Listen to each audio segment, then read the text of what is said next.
Welcome into the Bite Me podcast. This is John Lopez. That is Captain Caleb. Captain Caleb Montgomery will be joining us here in a second.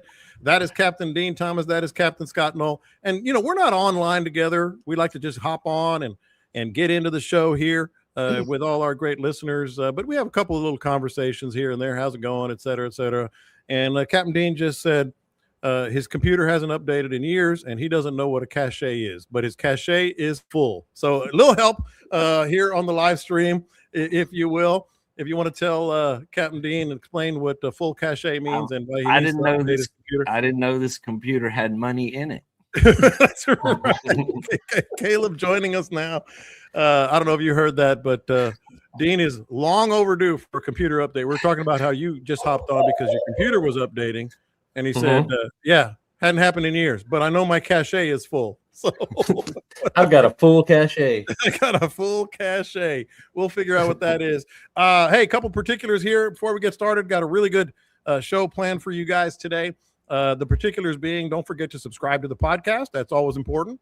You can subscribe anywhere you get your podcast. Of course, you can watch it live on YouTube every week. We record at 3:30 p.m. on Tuesdays, post it on all the podcast platforms about 6 p.m. So you're good either way, whether you want to watch it live or pick it up later. But you can subscribe to iTunes, Spotify, and of course, Podbean, where we host it. And you can subscribe and get updates and listen to every show we've ever done.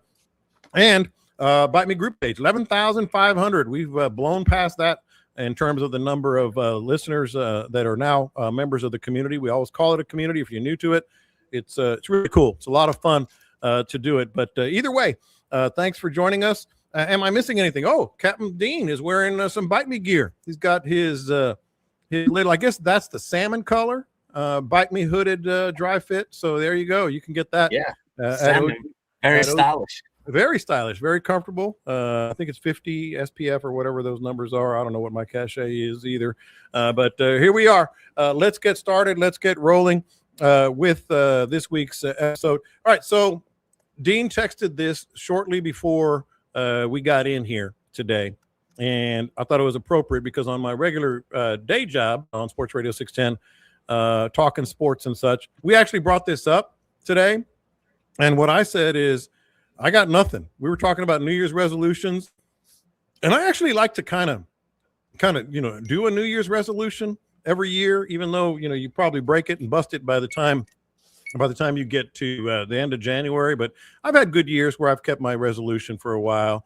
But fishing related, I'm guessing, is what Dean was talking. But I got nothing with the New Year's resolution. What were you talking about there, Dean? Man, I was thinking about that. And so, everybody wants to do like something good to improve themselves. And then I heard the statistic that like most people that they last on average 16 days. That's what people's resolutions last. That's me. I was thinking kind of just the opposite. Instead of like trying to, improve or do something, I was thinking like, I'm going to maybe eat more tacos this year. That's still a resolution. Or I was thinking about taking up cigarettes.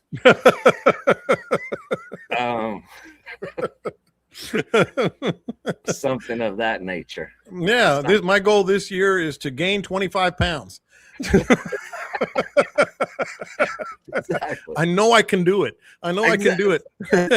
Maybe even by the end of January, like my other resolution. I don't know if you guys, I always talk about, Scott, like a New Year's resolution to me, I always feel compelled to do it because it's like getting to the back nine when you're playing golf. You're like, all right, that's all done. Refresh. I'm going to be hitting them, long and straight this nine. So it's kind of like that. You got anything that you're working on? Anything fishing related? Yeah, my garage shop and fishing room is going to get done. It's going to get done.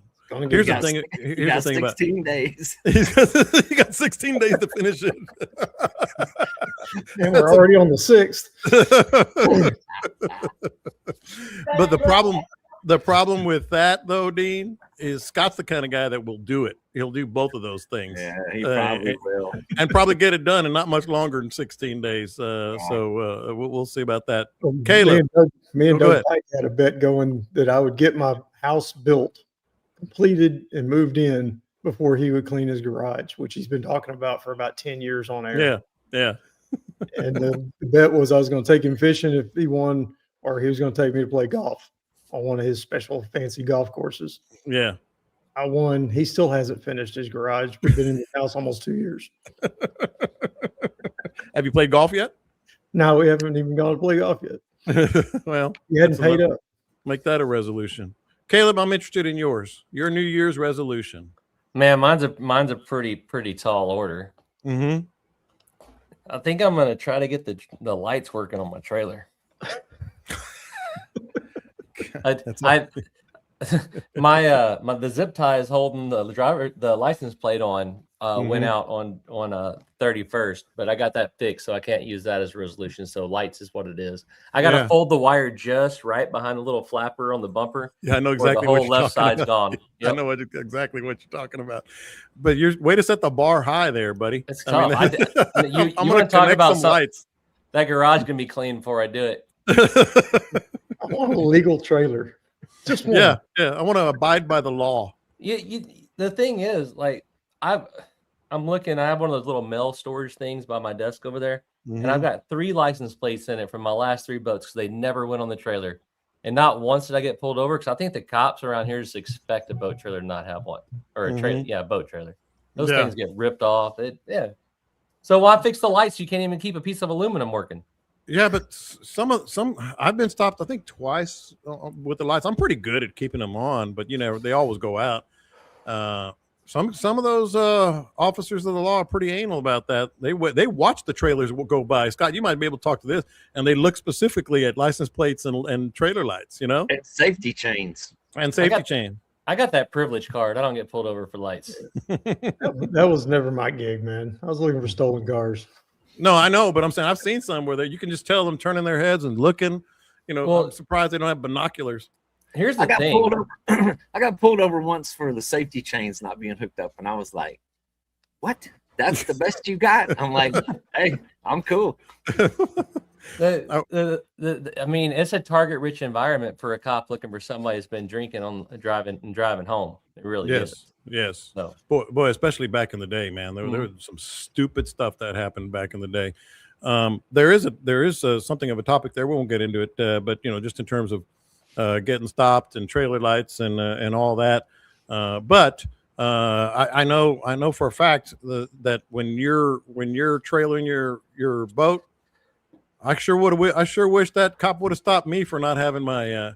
Oh no, I did have. That's what saved my ass when my trailer fell off of the ball in Liberty. It was the safety chains that saved it from who knows what. But all right, so the funniest thing you've seen out on the water, either this week or recently, Dean brought it up, but then we had some funny stuff posted on the group page, which of course I mentioned earlier. But Dean, why are you bringing this up? I know there's got to be a story there. You're always getting into something over there. And it was one of those things that you wouldn't have been expected to be so hysterical. So I had a husband and wife on the boat, and just through random conversation, we were talking about people getting hooked and taking hooks out of people and just hooks in general. And it wasn't 5 minutes later, they're both up on the front of the boat, and she rears back and lets one rip and didn't get his skin, but stuck the hook right in the back of his shirt. I mean, pow! And she laughed so hysterically. I thought she was going to fall off the boat. I mean, it was just one of those things where she was laughing so hard, and I was concerned for the dude. I was like, "Oh God!" I was like, the medical kit out. We karma'd this hook right into his back, but it was just in his shirt, and for such a near miss, it was absolutely hilarious. I want to hear what Scott and Caleb have to say about this, but I've told the story on this show before about my brother-in-law did the same thing, cast, and the barb and the hook stuck in the back of his head, like all the way in, so they couldn't get it out. The barb was basically in his skull.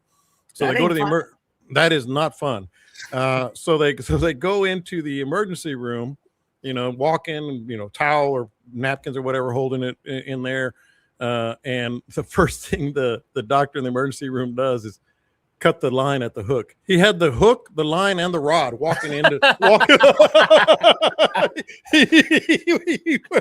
walked into the emergency room holding the rod with the line hooked and the hook in the back of his head. I could just see him walking in there. That's like a scene out of Beetlejuice. I said, you could have cut that on the boat, How did he get through the car? I know, he had it in the truck. He had the rod. Hold the truck. Hold the rod in the back. Hold the rod in the back. He had them all. I wish. And this was so traumatized. He wasn't thinking clearly. I mean, that happens, but still, like, I'll get this fishing pole out of my head. And he was with my sister. It was my brother-in-law and sister-in-law fishing. They go down Port O'Connor all the time, Scott. They fish there a lot. So look for the guy holding a rod with a hook stuck in the back of his head. But she was holding the rod and he was yelling at him and she was yelling at him. I mean, he was yelling at her and she was yelling at him, but somebody was holding the rod the whole drive from Port O'Connor to the emergency. It's impressive. It's so good. We never let him forget that. It's been 20 years. I mean, this was basically before smartphones. But man, I wish there was some around back then.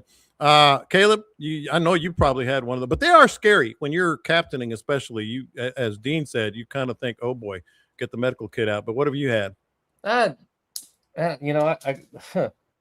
a guy rear back. He was behind me, and he stuck me between the shoulder blades with the top water, and then put enough into it that he broke a rod.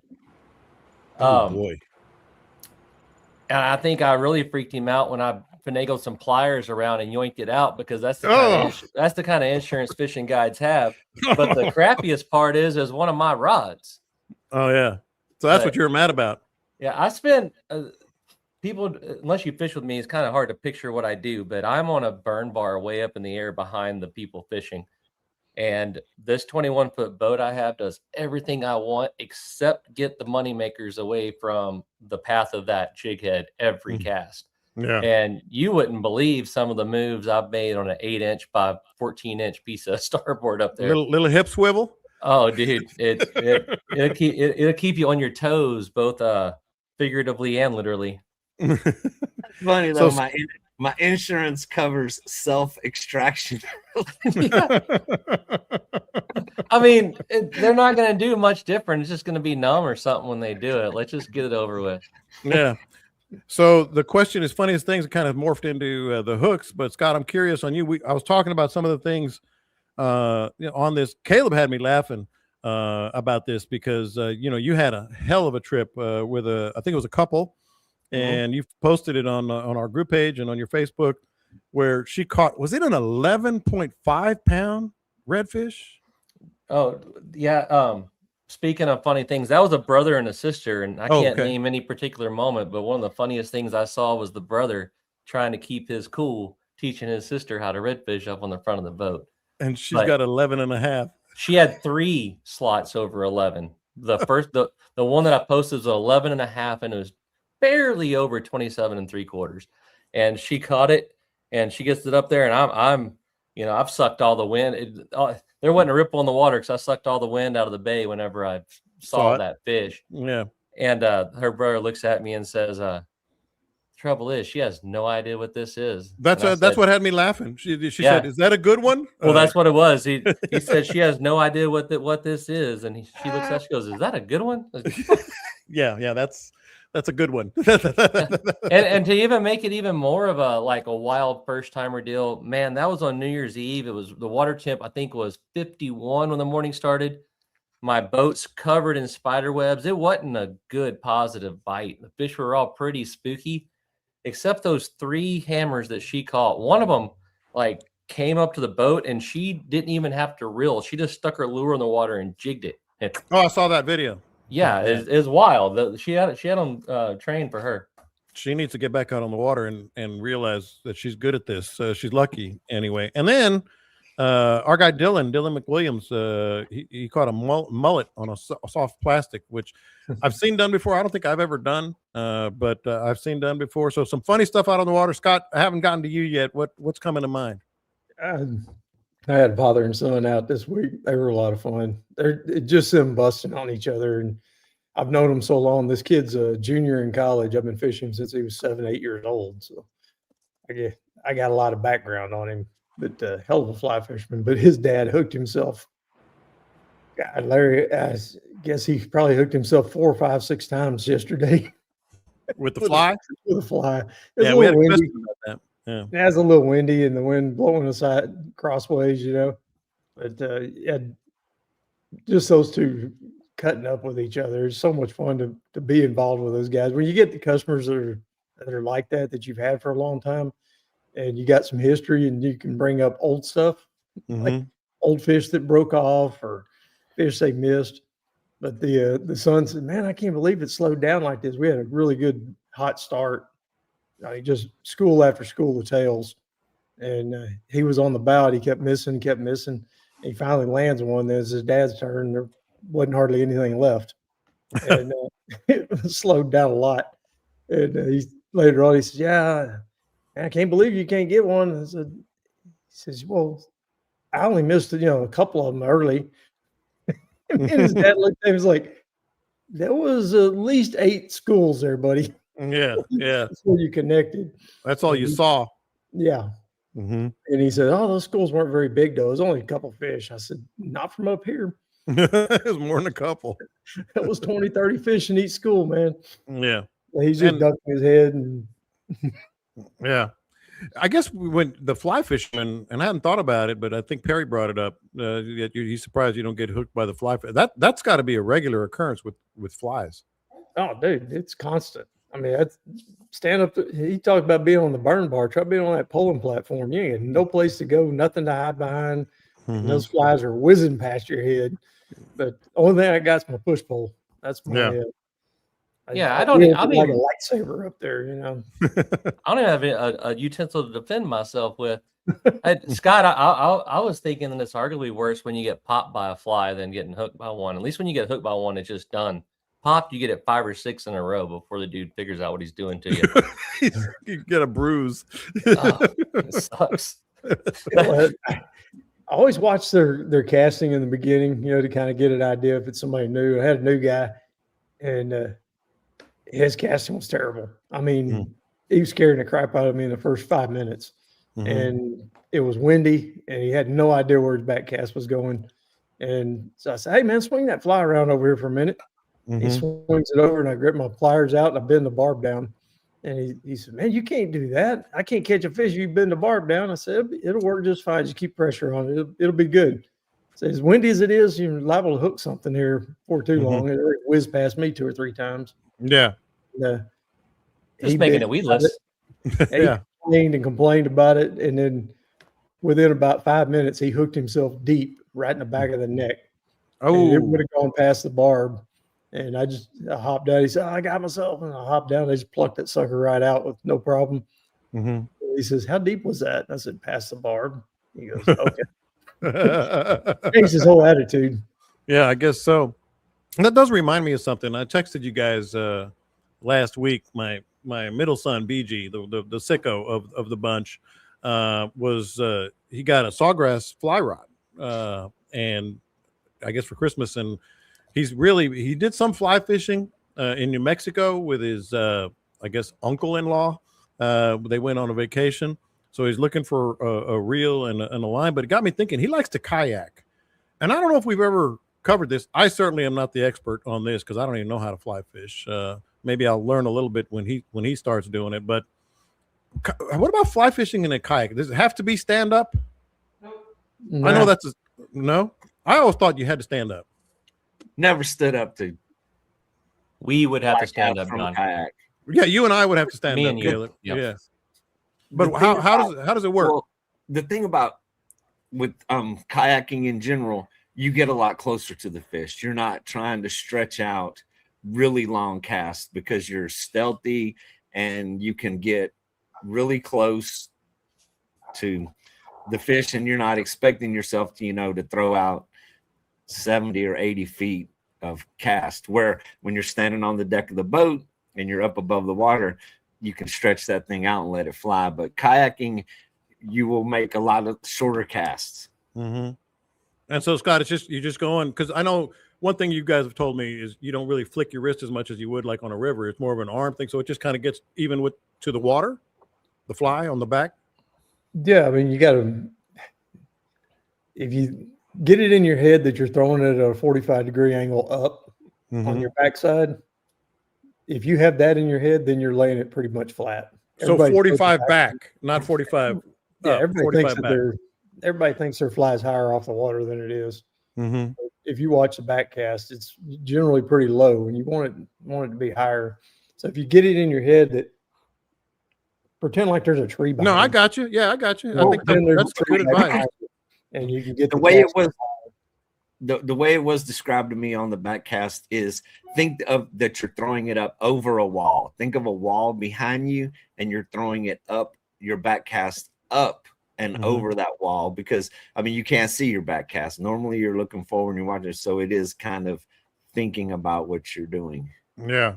And it is, which would be so entertaining to put a fly rod into Lopez's hand. Let's go. The first time that ever happens, it is now you talk about some funny thing to see on the boat, man. That was it. That's called content, Dean. That's called. I'm not a. I don't worry about my ego. I don't worry about any of that stuff. You can make fun of me all you want. 3 angles of cameras going whenever that happens. I think I can do it now, just based on what you guys have been saying. But it was funny that you just said, you don't flick your wrist, right? I was like, oh, yeah, well, that's a good start. Caleb, you and me on my boat with Dean. Let's go. A little fly fishing. Well, we'd have to do it one at a time, most likely. Oh, speaking of nothing like that. Speaking of seminar, we got the fishing show coming up next month. At the end of the 19th, I think, or 20th is when we're going to be there on the Friday at noon. So if you want to come hang out with the fellas, and it's the day after we get back from Costa Rica. So we get back from Costa Rica noon the next day. February what? I think it's the 19th, if I'm remembering it correctly, 19th or 20th, somewhere in there. So come hang out. And we're not going to do the thing where we pass the microphone and record a show. We're just going to do a straight Q&A. You guys are going to do a seminar. I'm going to maybe advance the conversation as I see fit or it seems necessary.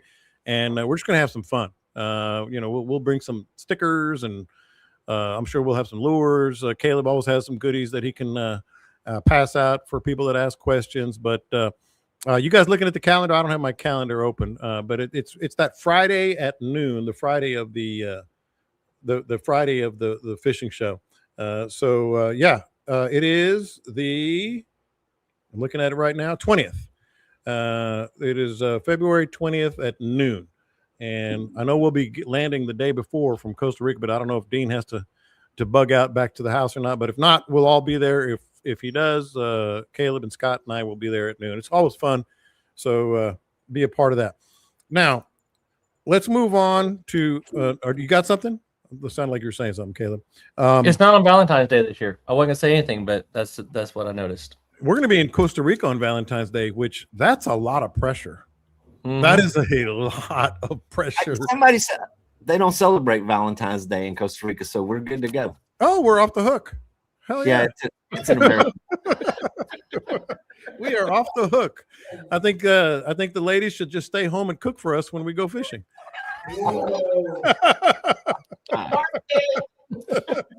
Oh, wait, I'm hearing the peanut gallery in the background. Yeah, she's not agreeing with you at all. Well, you can give them an American Holiday Appreciation Week. Hey, when in Costa Rica, do as the Costa Ricans do. Pura vida, as they say. All right, so I want to get to the next topics, but I usually do this toward the end of the show. I want to do it now because I think sometimes, you never know when people come in and out or just hop around and miss this. It is January. It is definitely different types of fishing going on. I know you guys have your calendars and your clients all booked up. But I want to emphasize to our listeners to book you three guys. I usually talked about that at the end. But Dean, Scott, and Caleb in that order. Tell me what you guys have maybe open, what you guys are doing this time of year, January, February, into March. And so our guys can book you, because it's always a good thank you. It's a good way for you guys, to get good, some good run out of this podcast and this show. So, Dean, I'll start with you. How's it looking? I'm sitting here looking at my calendar. Mhm. And out of the 359 days that are available this year or left in this year, I have probably 350 open right now.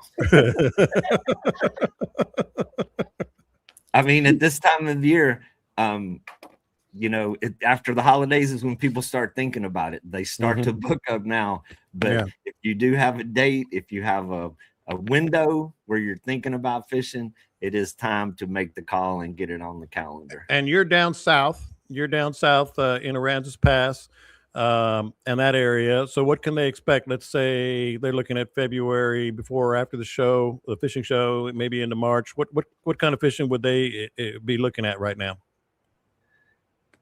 What do you mean, right? You mean like this week? No, You for drifting, February. you sight casting, what you doing? For February and March, what would they be looking at? Well, this February and March is just like kind of like September and October. I mean, this morning and we had tailing fish, warm water.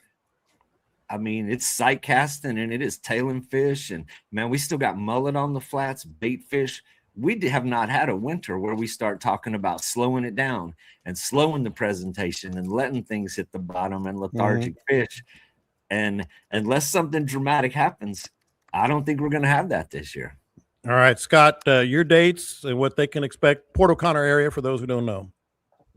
Yeah, Port O'Connor, and I'm going to be doing sight casting for reds all the way through in June.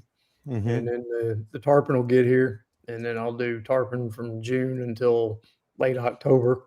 I'll do reds too, during that period, but I concentrate on the beachfront and running near shore. I got a lot of openings, just like Dean's talking about. Mhm. I mean, I booked like 4 or 5 days in the last 2 or 3 days. Mm-hmm. Like he said, everybody after the first of the year, get through the holidays and all, then everybody starts thinking about it. Yeah. Plus, I think I had 3 different ones that had Christmas presents this year. Yeah. For trips. So those are get booked up. March and April, it's windy as hell. It's more of a, if you're See what happens. Yeah. You can see a window, get in it, and then go. But I try not to book a whole lot of trips during that period, like far out, because half of them get canceled due to wind. Mm-hmm. But something else that I want to try and make clear once again, I don't just fly fish. Yeah. I hear it all the time. People call me up and say, "Hey man, I'd love to go fishing with you, but I don't fly fish." Mm-hmm. I do probably 75% conventional fishing. Right. And probably 25 or so is fly. Yeah. And Caleb, February, March, I know you like to get in the water. Matagorda, East Matagorda, and parts unknown for you. Catch us up. I really wanted to do this week because you guys deserve it. Coming out of the holiday, there's always some openings. Yeah, we're broke. Yeah. I have openings. If the wind's low, we'll go sight casting. If the wind's high, we'll go to the river and fish for trout and maybe some reds. And if the wind's medium, we'll drift the bay for trout. And then, as a lot of people know, if you truly want to optimize what you're doing, just call me, text me, message me or something. Get on my list. Tell me what you want to do. And when I see the right conditions for it, that group of people that are on that list for that circumstance will get texts. And whoever says I want it first gets to go. Then you know you don't have a day booked that's going to end up being terrible weather or something. We work around it. Yeah. And we did have a text here from one Hawker Tech. I like that handle. Talking about tipping. I'm not going to put it on you guys unless you have a response to what I say. I always hear about tipping your guide after a trip. What is the standard ? 20%. I don't know if this is good, bad, indifferent. I just generally keep $100 bill in my pocket. Right. I mean, and just 100, whatever that is, it is. Would you guys? I know you wouldn't say no to $100, but would you say that's pretty fair? Well, you just Standard. did this whole thing trying to get us booked and then cost us money. Because 20% is more than $100, but we I know. appreciate you. I know, but maybe I'm broke. I played dumb and said none of us are smart enough to figure out what 20% is, but we know. I did the math in my head. He's got his calculator out. Yeah, $100 is awesome. 20% is awesomer, and stuff above that, we'll even like text back and forth for a couple of days and tell you jokes. That's, when we left South Dakota, I tipped my guide in South Dakota $600, and all the way home he was texting us, sending us pictures. I'm like, that's how I know he's happy with it, because the fishing guide does the same thing. If you're memorable, you'll get some pictures and stuff. I'm talking $100 for a bay fishing trip. Yeah, exactly. Not something necessarily like that. Scott, Dean, you want to put me in my place, or what are you thinking? You're a tight ass tipper is what you are. I bet you're a ton of fun at Chili's. I'm a good tipper, by the way. Yeah, I'm a 20% guy. You're gonna get a hair in your food is what you're gonna get. Restaurants, I do 20%. I mean, fishing guys, $100. You know, any tip is always greatly appreciated. If you feel like your guide worked his ass off for you, we work for tips, man. I mean, it's we do. So it's always appreciated. I have a hard time ever putting a number on it when people ask me, what's right. I know it's always, you look like different. Yeah. Whatever you feel like is good and appropriate, it's always greatly appreciated. No. Scott Hodge said you're a good tipper on a kayak. Now I feel bad. I'm gonna have to up my game a little bit, because I do tip 20% at restaurants. I just never do the math on a boat. I've never been tipped $100 and went, dang. Not once. All right, Scott. 100's pretty standard, but you just never know. I mean, I've got guys that tip me $250. I mean, you just never know what you're going to get, and it's all appreciated. Don't expect it, and then whatever you get is a nice surprise. Right. Yeah. No, it's great. If we don't, I mean, I have what I have to make for the day to be worthwhile built into my price. Sure. Everything else gets little icons by your name that you might get that call next time. It's perfect and stuff like that. Really. Yeah. All right. Good. I don't feel bad again. Or maybe I should. All right. So let's get into some of these topics. Let's talk about last week. I sent you guys a picture. Man, I was so frustrated, but it was unavoidable. So it was really, really cold. Was that Monday when it was really cold and windy and blowing? Note to self: write it on John's receipt. That's the guy that owns the restaurant. Yeah, that's Chef Gonzo. Gonzo knows I tip 20%. Gonzo knows I tip.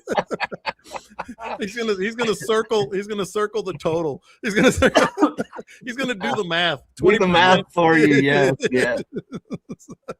He's gonna bring you a receipt and a little calculator out there on the table. Right. So, gratuity included. Yeah, he's going to start including the gratuity. So I sent you guys a picture. Monday was blowing and going and cold and stay inside. We were down in Randall's Pass, stayed inside the house, just did some honeydews and stuff. My son came down with his baby just to hang out. He knew we weren't going to go fishing that day, but then he had to leave Wednesday. And so Tuesday was a lot better wind. It was pretty calm, probably 15. But still pretty chilly, especially in the morning before the sun came out. And I said, well, let's go. We bundled up. I put on my little Russian with the ear flaps hat that I love so much.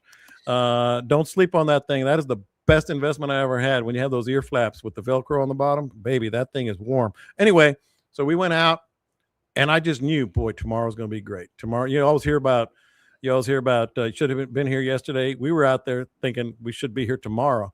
But we did scratch out a couple of nice reds. I sent you guys some pictures, but it was clearly going to be better the next day, but he had to leave.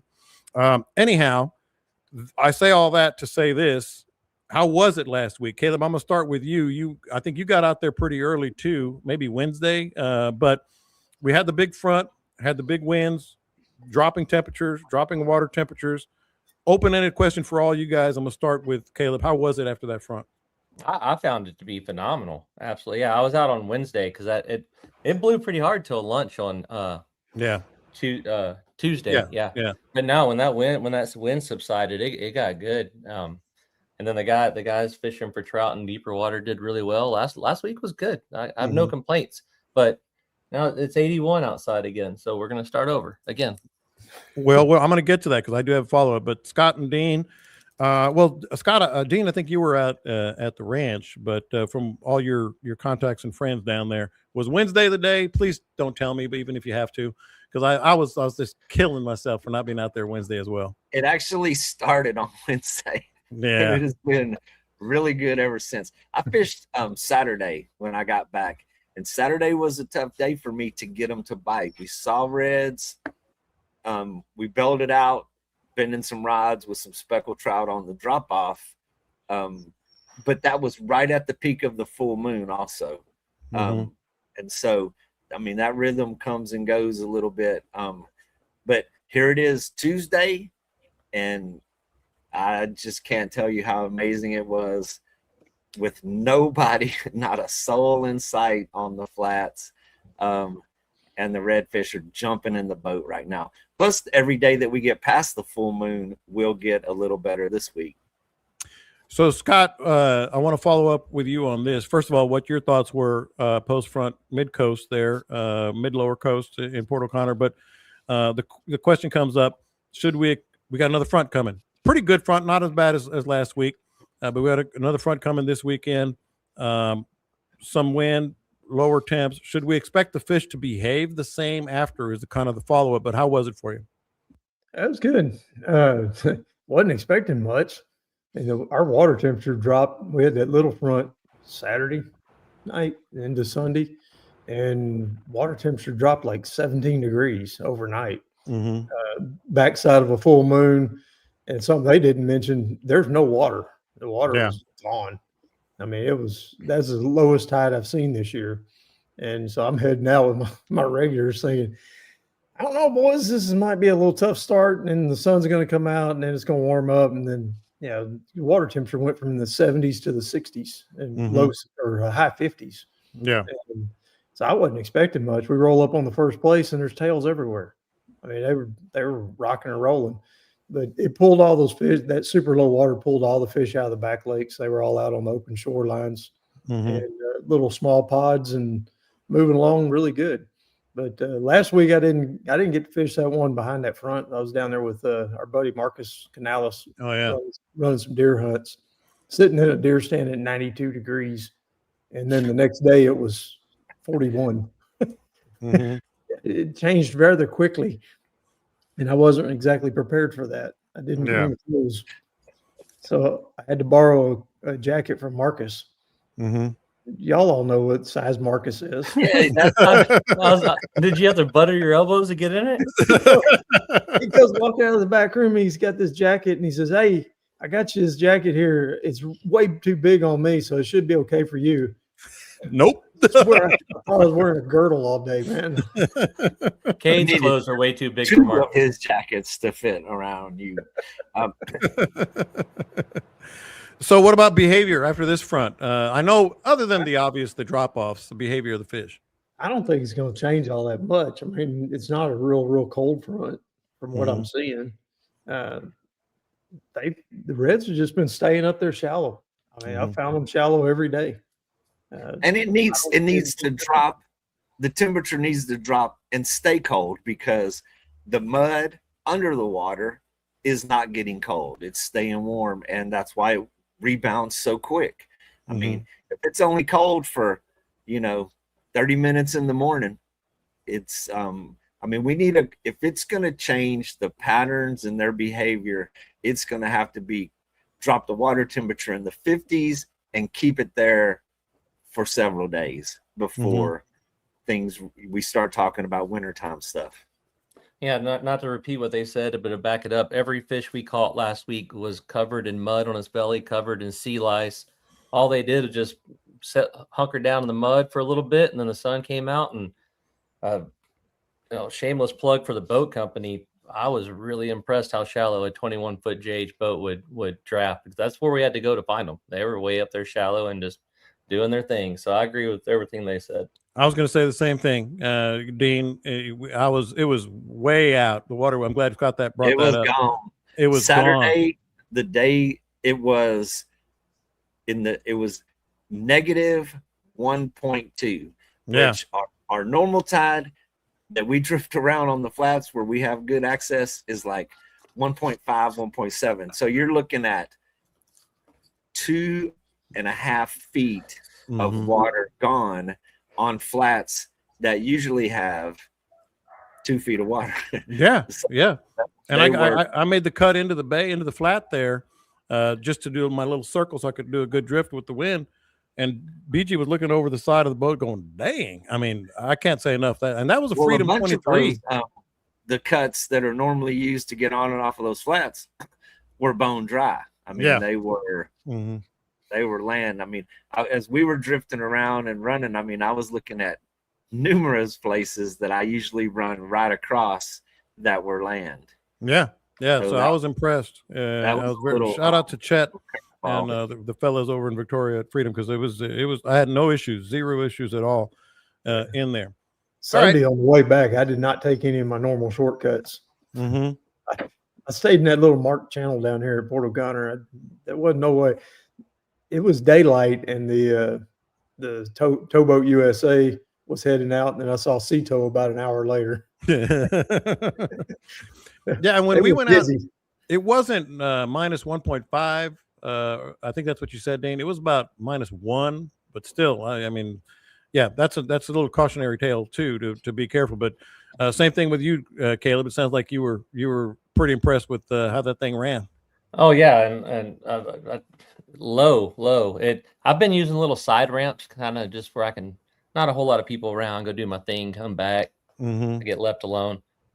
Man, New Year's Eve, I told people, like, we're going to Matagorda Harper. We need a lot of water to get this thing off the boat, and it's almost not doesn't have enough. Man, that tide was low. Yeah, it was way out there. All right, so good transition from Scott there, talking about the drop offs and the deep holes and all that, and the very not a lot of fishable areas. Got a question about that, and I'm sure it was someone who was out there maybe after the front last week, and there's another one coming. So this should help our listeners. When sometimes there just isn't a lot of fishable places. Now we all talk about. I know all three of you guys have talked about, especially Scott, like, if there's some boats and some traffic, some waders, some kayaks, whatever, in a place that you sort of marked and wanted to get to, then you try to find similar conditions, so to speak, whether it's the water, the bay bottom or whatever, and go fish there. Sometimes you can't go fish there. And so here's the question. You guys are always great on questions like this one that I have. I know you've said when someone's in your spot, go to places with similar conditions, which is what I just said. Last week, the water was way out, and there were only one or two or three places that I knew of where the fish should be. How do you guys handle busy places? I tried to be respectful of waders and other boats drifting, but I also wanted to fish and didn't have a lot of other options. Scott, I'm gonna start with you because this is something that you've talked about a lot, but I want to get the other guys' opinion as well. It's like, well, I mean, it's going to be crowded, but how do you handle that? There's always other places that you can go to. I mean, go exploring on those days. Go find you something new. Just because there's a lot of boats there doesn't mean there's fish there. And you see it all the time. One or two boats stop, get out, start wading, and next thing you know, it's all crowded up because somebody saw somebody there. Mm-hmm. There's fish all over the place, especially when the water falls out like that, because all the fish that were in the backwaters and up shallow, they've all got to go to the deeper edge. And so anywhere you can find some deeper edge around here, there's miles and miles and miles of it. I see guys fishing the same exact places over and over again, but I branch out. I try to get away from other boats, other people. One of the biggest things this time of year is try to figure out. One of the things I do, try to figure out what the boat running lanes are for the airboats, because there's a bunch of them going out duck hunting, and I try to get into little coves and backwaters where they're not going to run across. They're out of the way. I know their pathways and know which way they're going to run, what their highways are, and I try to stay away from those. And that's how I've been finding all my tail and reds. Yeah. The areas where they run through, those big old airboats vibrating through there, there's not much going on. But the out of the way places seem to be working pretty well. Yeah. So Caleb, what about, I know anything you can add to what Scott said, because that's good advice. But I know this past week when I was with BG out there, there's a lot of deep drop offs, but there's also some areas where there's some waders and it's spread out, and then there's some drifters, and there's just traffic. How do you handle that? Man, if aside from guiding where I want to be, and tournament fishing where I want to be, I love an excuse to go try something new. I mean, absolutely love it. For example, I'll throw an example out there. I was trying to go into Matagorda West Bay. Tide was pretty low, running the diversion, and lo and behold, Grandpa and his kids were anchored right across the only cut that I could take to get out into West Bay in that particular set of circumstances. And I could have, jacked up and kind of got around him a little bit. It's narrow, but laying the road, all that bullshit.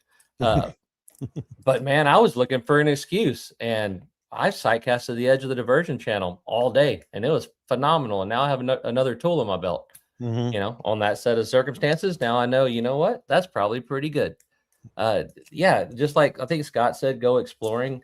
I mean, go exploring and be excited about it. Yeah. Imagine if and confidence. Imagine if it's so crowded you can't get into anywhere you want to fish, but you figure out where to go whenever it's like that. Man, the sky's the limit at that point. And those fish probably getting left alone. And no matter how long, Dean, that you've been fishing, we found a nice little cut, a little deep. It was like 3 feet deep too, 3.5 feet deep, which is deep for where we fish. Just kind of doing what Scott and Caleb were talking about, but it gets crowded in our spot, man. How would you, if you want to get to a certain spot, how would you handle it?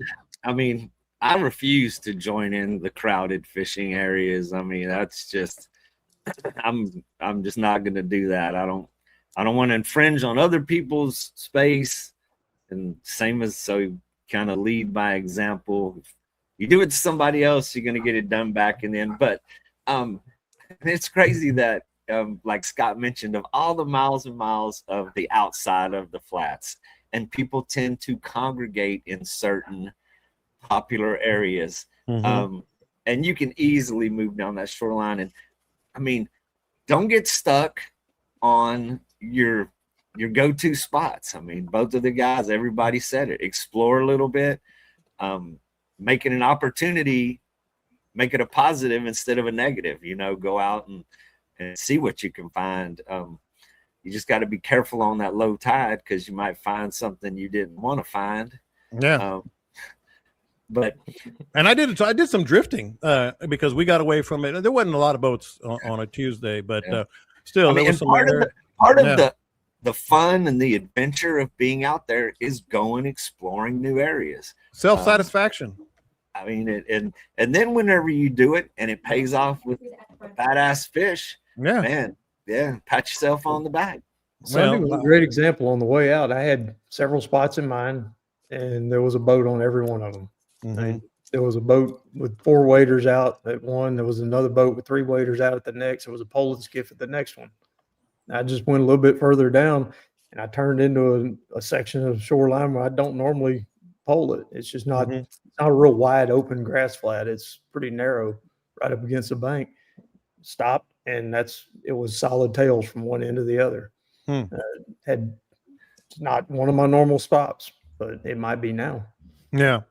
I like going to places that all the smart people don't even try to go. Yeah. No, I know what you're saying. New Year's Eve, my guy was like, "Man, I can't believe nobody else is back here." I said, "You saw how hard we hit coming in, and you felt the stuff that wasn't even scary." Yeah, I did tell BG one time we were making the cut, and it was one of those you were talking about, Dean.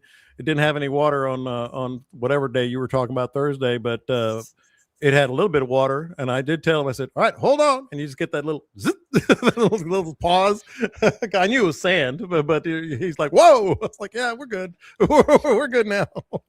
Once you've had your butt in a seat long enough to be able to feel that boat stand up and start hydroplaning, even if you're not driving, it's like, oh. As long as it's not Shell, and I knew it wasn't Shell, I was like, oh, we'll be all right. We're good. Okay, so I think one of the things he wanted you guys to address, Caleb, I'm gonna start with you. You mentioned the tournament, and sometimes you want to be there or whatever. What is that? I think he's talking about etiquette. He's talking about etiquette. Waiters are there. Etiquette. Dean, I'm going to ask you about drifting.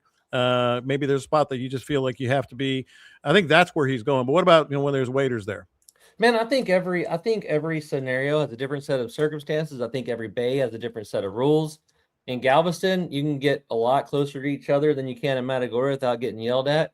If there's a group of waiters and they're working one drain and there's another drain 50, 60 yards, and the rule I kind of put along with that is upwind of them, or okay, they're gonna have to turn around and walk into the wind a very good ways to get to that spot. I use that in my head a whole lot too. I don't think they're planning on fishing it if they went and set up downwind of it, stuff like that. It's a situational thing, and I don't think there's a set of rules to it. I've been within 15 yards of a poling skiff for a couple of hours in my tower boat, but he and I were able to work together, and we knew what we were doing with it and stuff. Where other times you probably shouldn't get within 200 yards of that thing. So I think if we laid out a set of rules, we're just setting somebody to get in trouble. Yeah. And Scott and Dean, but I'm starting with Dean on the drifting part. This is one thing that I'm kind of, I guess, reassured, encouraging from the days of when I was in my 20s. There just seems to be a better etiquette with drifting. Like if somebody drifts, you start way behind them, you do your drift or whatever, or to the side or whatever, and let them finish, go back around, then you finish, go back around. It seems like there's a little better etiquette. Is that kind of your rule of thumb too? And I don't mind drifting in the vicinity of other boats as long as everyone is patient. If they will just continue drifting, and you don't really want to get in front or behind of another drift. But if you're drifting alongside each other, within 50 or 100 yards, you're not affecting each other's fishing until somebody cranks up the boat and, runs either in front of you, around you, or behind you, or something like that. But I don't mind as long as everybody is being patient and giving it a fair shot, and running into a flat that you're going to drift, run way upwind around everybody and then set it up. Don't run through the middle of other people that are drifting. That's what drives me nuts. To go set up, or just in general, use a flat where other people are fishing just to shortcut when you could easily go in the intercoastal or around the outside and take at the most 5 minutes to go around, even less than 5 minutes. But that's, if everybody is patient and being quiet, you can really fish close to each other. I mean, that's, or if for guys that are anchored, if they come in and anchor up, avoid running in front of other people to get where you want to be, and then setting up and then being patient. You don't want to run in 3 or 4 or 5 casts and say, they ain't no fisher, bound, crank up and run, when everybody else is being a little more methodical about what they're doing. One thing, Scott, your thoughts on this, but one thing I do when I'm drifting, even though it's a perfect drift, perfect wind, all that stuff, I'll have my trolling motor in the water to maybe bump out in one direction or the other. As you're seeing, because some boats drift faster than others, or maybe there's one anchored or whatever, just the common courtesy, put my trolling motor in the water. Yeah, trolling motor helps a lot. It's not that hard to, as you're pulling up, don't be in such a hurry that you just got to go in there. If you see it's crowded, pull up and stop and just watch everybody and see how they're moving. It's not that hard to figure out which way the wind's blowing and which way they're drifting, and don't get in front of them. If you see a poling skiff poling down a shoreline downwind with the sun at his back, don't pull up 100 yards ahead of him. Yeah. Pull straight into the bank and everybody bail out, start waiting, and then get mad because the poling skiff pulls around you. That happens quite a bit around here. I'll pull between them and the bank, because most of them, they stop, they bail out, they walk out waist deep and they start chunking. And I'll just pull right up against the bank. And I get yelled at a lot for that.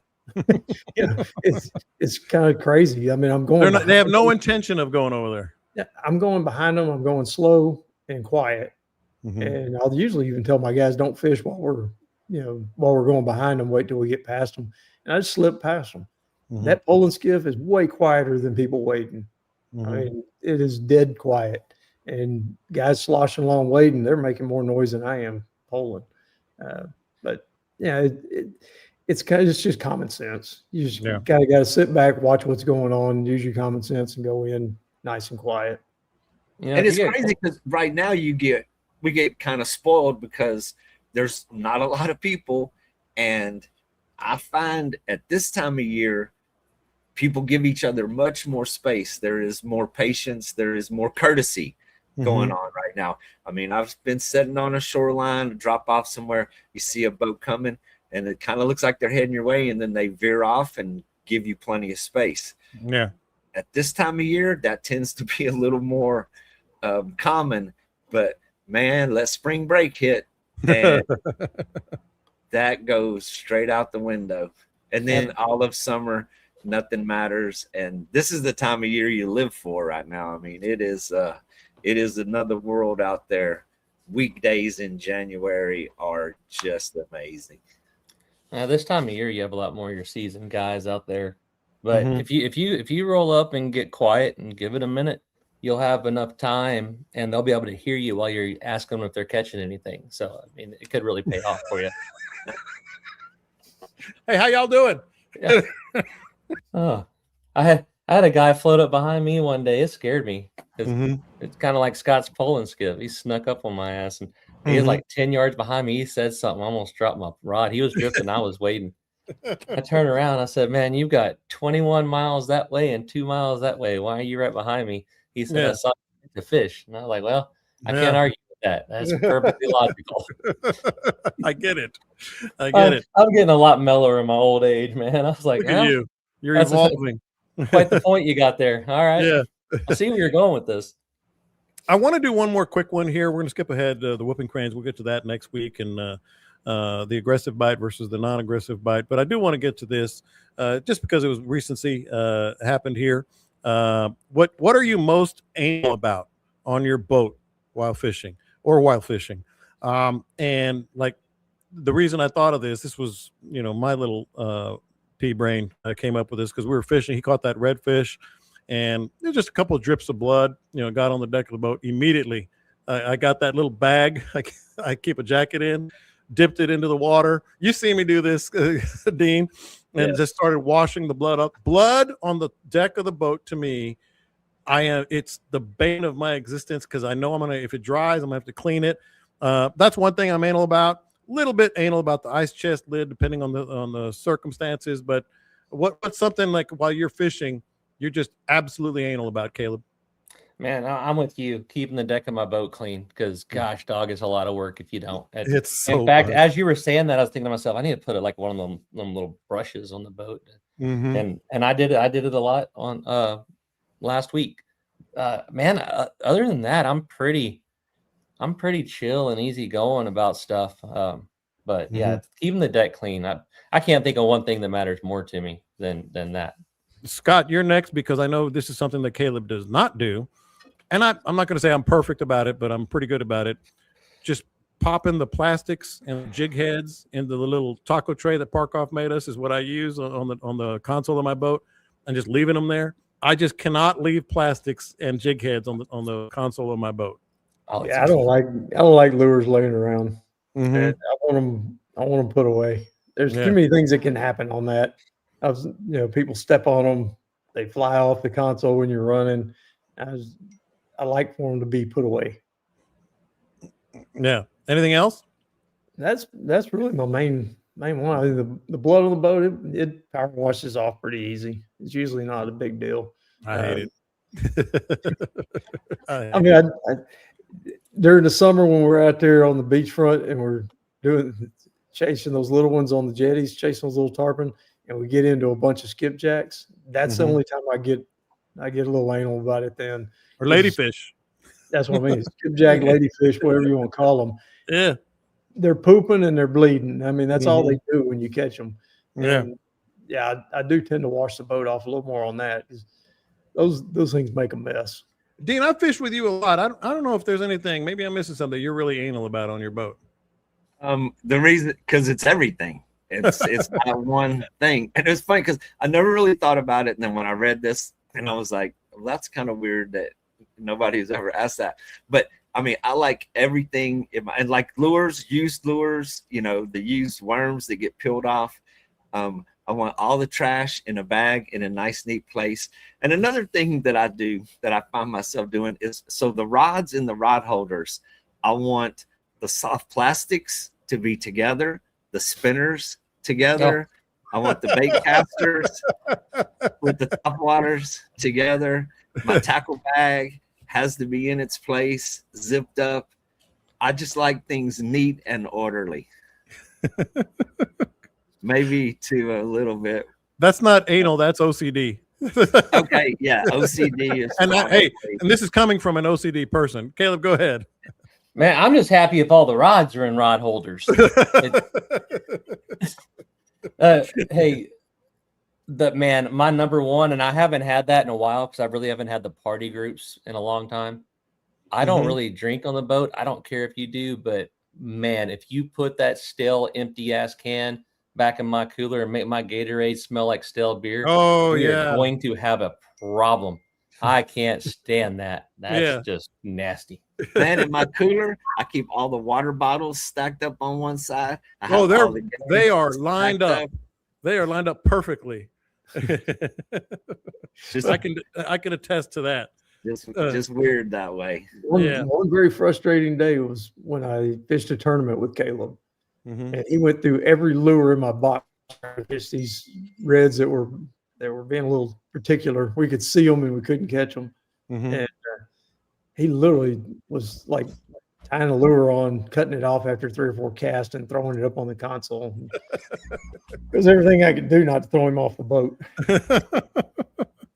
Hey, and Parkoff says the Gen 2 taco trays are coming soon. Sign me up. Those things are awesome. I got 2 of them. I have 2 of them on mine. I have the personalized one. Now too. I got genius. It's genius. Shout out to Parkoff. Genius. Yeah. All right. What would Scott do? What would Caleb do? What would Dean do?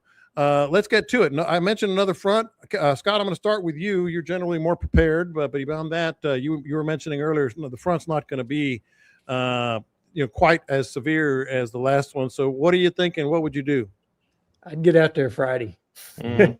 Take Friday off and get out there Friday. I mean, it's temperatures in the high 60s, 70s all week.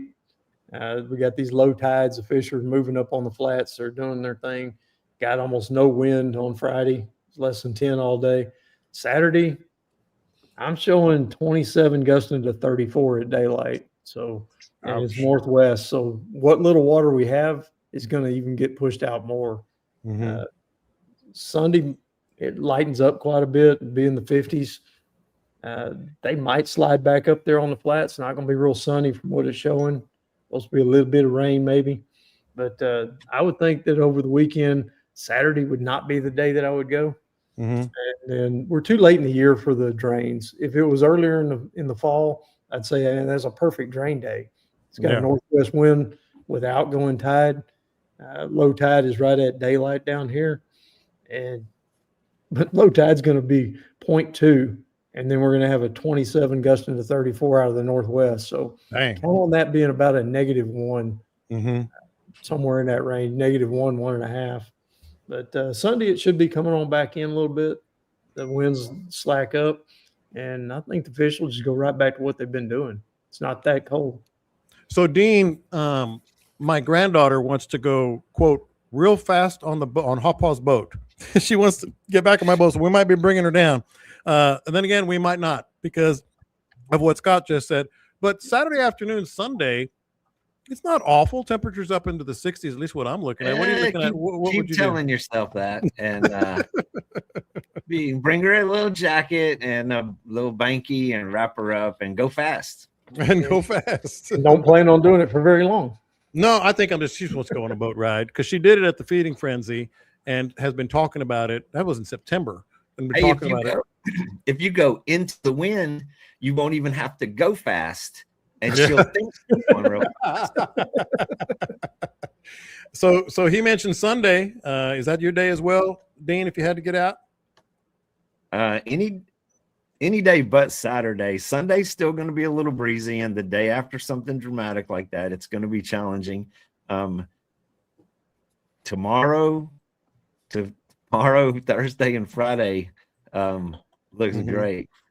yeah. Caleb, but yeah, it's unfortunate that it's going to peg on Saturday. Well, we might take her another day, but we're thinking about it. I got one more ranch trip this weekend, and then we are done with that for a while. All right, so maybe we'll take her next weekend. We'll talk about it. Sounds like mid-coast, Matagorda, Caleb, might be some waiting weather. Yeah, Friday looks like it's going to be a decent day. It's the best day of the weekend anyway. Wading should be good. Drifting, plastics, quarter-ounce jig heads, kind of deep. If that's not what's in store for you, then fishing the edges of the rivers, intercoastals. There's been redfish in the intercoastal. There's been trout and reds in the rivers. There's been with these low tides, redfish in the diversion. So there's plenty for you to do on Friday. If you have to go Saturday, you're going to need to hide in a diversion or a river or something like that. But Friday looks kind of like a dealer's choice. Do what you want to do sort of day to me. All right, let's get out there. All right, boys, we talked about getting a hold of you and good tipping and all that earlier, so we'll get out of here. But just a reminder to subscribe wherever you get your podcast, iTunes, Spotify, Podbean, and, of course, YouTube channel as well. Just search for Bite Me Fishing or my name, and you can find it there. And the dry fits and stickers and caps, so all at ogsauce.com. You guys are the best. Great show, man. I had a lot of fun. I know our listeners did as well. You guys have a great week, great weekend. Catch them up. We'll talk to you next time. Man, if you think Dean was excited he has a cache on his computer, wait till he finds out it has cookies in it. Accept all cookies. Except all.